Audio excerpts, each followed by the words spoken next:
Week 9, it's safe to say that this Week 9 matchup against the New York Jets was really definitely an interesting game for the Miami Dolphins and a bit of a crossroad when you look at the season.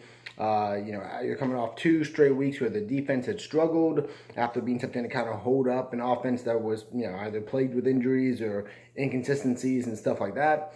And then now all of a sudden you've lost, what is it, 3 of your last 4, a bad primetime performance against the Houston Texans.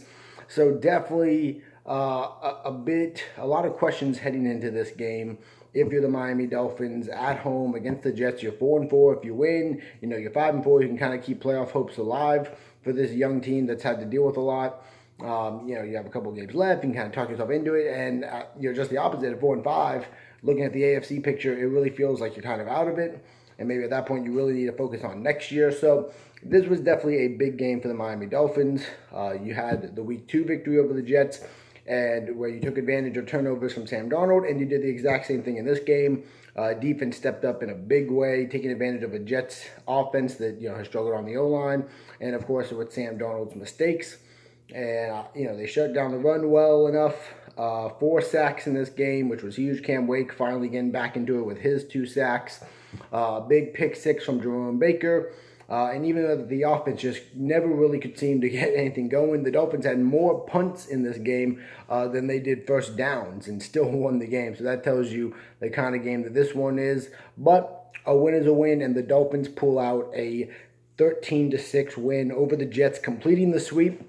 So the Dolphins at least have that to look forward to. And now you're talking about 2 games with the Bills. If you can avoid an upset there, all of a sudden you're at 7 wins. And so now you have games against teams like the Packers, the Colts, the Jaguars, the Vikings.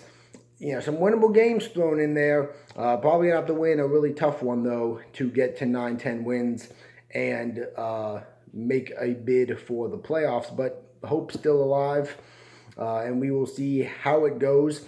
Obviously, the Dolphins still rolling guys like Brock Osweiler out there. That's expected to stay the same this week.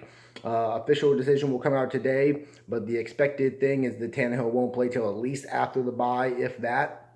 And so, unfortunately, that's just the situation. After this game, it'll officially have been 5 games with Tannehill and 5 games with Osweiler, so you'll have an equal kind of sample there.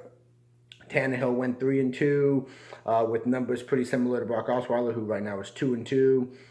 So, this offense is what it is. You're playing Kenyon Drake at slot wide receiver because you have injuries at wide receiver. Like Brock Osweiler is your quarterback. Frank Gore is your leading running back. Your best wide receivers maybe Kenny Stills, even though he's been in and out with some injuries. You have 2 rookie tight ends and not a great O-line. And of course, again, it's just one of those situations where people are going to continue to criticize Gase, and there's definitely some blame to be going there.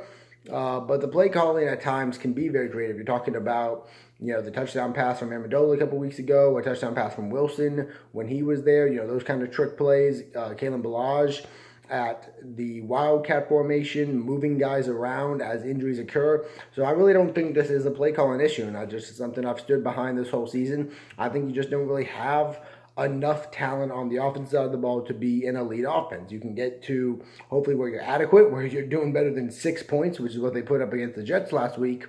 And you certainly need to be better than that, no doubt. And I didn't think play calling was great last game. But primarily at the end of the day, your offense is going to be what your offense is. You can't roll out an offense of Brock Osweiler, Frank Gore, that O-line, and your wide receivers and go, why aren't we putting up 40 points? Like, it's just not going to happen. You can call all the great plays you want. You're not going to put up that kind of points with those kind of players. That's just how football works. The defense is a little more promising. You got the young guys that have really, tried their best and really, I think, for the most part, made good contributions. They're rookies. They make mistakes. They have bad games. But they can definitely turn the ball over and make big plays for you, and that's really what you're going to have to rely on. And so I don't know if the Dolphins are going to make the playoffs. I think the worst case scenario would be for this team to go 8-8 again and just kind of leave you still stuck in that purgatory that the Dolphins have found themselves in, the past couple of decades.